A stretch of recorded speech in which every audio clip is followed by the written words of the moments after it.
É difícil não conhecer a lenda do lobisomem. Existem várias versões contadas ao redor do mundo. Aqui no Brasil, essa lenda chegou por meio dos portugueses. Antes disso, não existia uma lenda desse tipo entre os povos indígenas que viviam aqui no Brasil. O mais próximo dessa lenda, e que os indígenas contavam, é que homens e mulheres poderiam se transformar em alguns animais da floresta. Ao longo que era contada essa história, foram adquirindo inúmeros elementos presentes na versão portuguesa. Essa lenda é que o lobisomem era um homem nascido depois que sua mãe tivesse 6 filhos. Ou seja, o 7º filho seria o lobisomem. Talvez essa seja a versão mais conhecida, mas como essa lenda surgiu e quais as versões contadas ao redor do mundo? Bom, é o que eu vou te contar no vídeo de hoje. A lenda do lobisomem o define como um ser metade homem e metade lobo. Surgido na Europa, relatos mais antigos levaram estudiosos a concluírem que a origem está na Grécia Antiga. Na tradição grega, um dos relatos diz que um rei chamado Licaão, que havia reinado na região chamada Arcádia, foi punido por Zeus após tentar matá-lo. Mas como isso aconteceu? Licaão era conhecido por fazer sacrifícios de humanos que visitavam a região de Arcádia.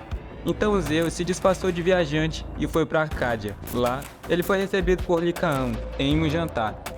Licaão, que planejava matá-lo em seguida, ofereceu carne humana a Zeus. Então Zeus, enfurecido, puniu Licaão transformando-o em lobo. A palavra licantropo ou licantropia vem do grego, tendo licos significando lobo e antropos significando homem.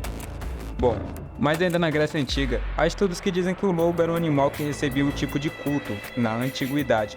Tal culto que acabou levando a lenda para Roma. Lá em Roma, a lenda ficou conhecida como versipélio. Com isso, a crença do lobisomem acabou se espalhando por toda a Europa. Claro que em cada canto da Europa tomou novas características. Por exemplo, na França, o lobisomem ficou conhecido como a besta de Gévaudan. Nome esse que foi dado devido à besta aterrorizar uma pequena cidade da região da França, conhecido como Gévaudan, entre 1764 a 1767. Inúmeros ataques cometidos por essa besta foram relatados.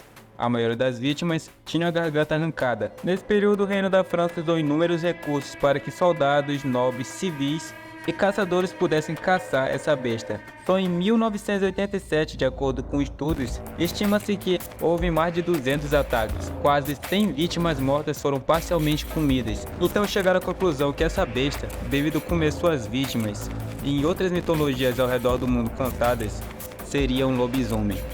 Agora indo lá para a Alemanha, essa lenda que o fazendeiro alemão foi acusado de assumir a forma de um lobo e matar várias pessoas. A acusação essa que levou um grupo de caçadores ao capturar.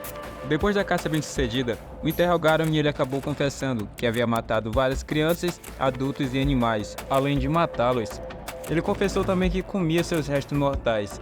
Depois de uma longa interrogação com muita tortura, o fazendeiro confessou ainda que praticava magia negra desde que era adolescente. Diz que havia feito um pacto com o diabo e através disso conseguia se transformar em lobo. Então, o fazendeiro foi julgado por todos os seus crimes que havia cometido. Foi condenado à pena de morte e a execução dele foi notícia por toda a Europa. Que um fazendeiro, através de magia negra, conseguia se transformar em lobo, ou lobisomem, assim como ficou conhecido. Mas o caso do fazendeiro é mais uma das histórias sobre lobisomens contada pela população europeia desde tempos distantes.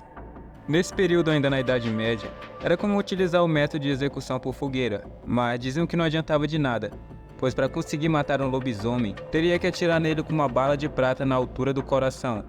Na tradição cristã, fala que a bala de prata tem que estar coberta de cera de vela de altar, que foi utilizada na celebração de pelo menos 3 missas de galo. Só assim conseguiria matá-lo. Em Portugal, antes de chegar ao Brasil, os portugueses acreditavam que o lobisomem era um homem pálido, alto e magro. Em outra versão portuguesa, o lobisomem era o primeiro filho, homem, nascido de um casal que teve 7 filhas. Portanto, o homem se transformaria em lobisomem.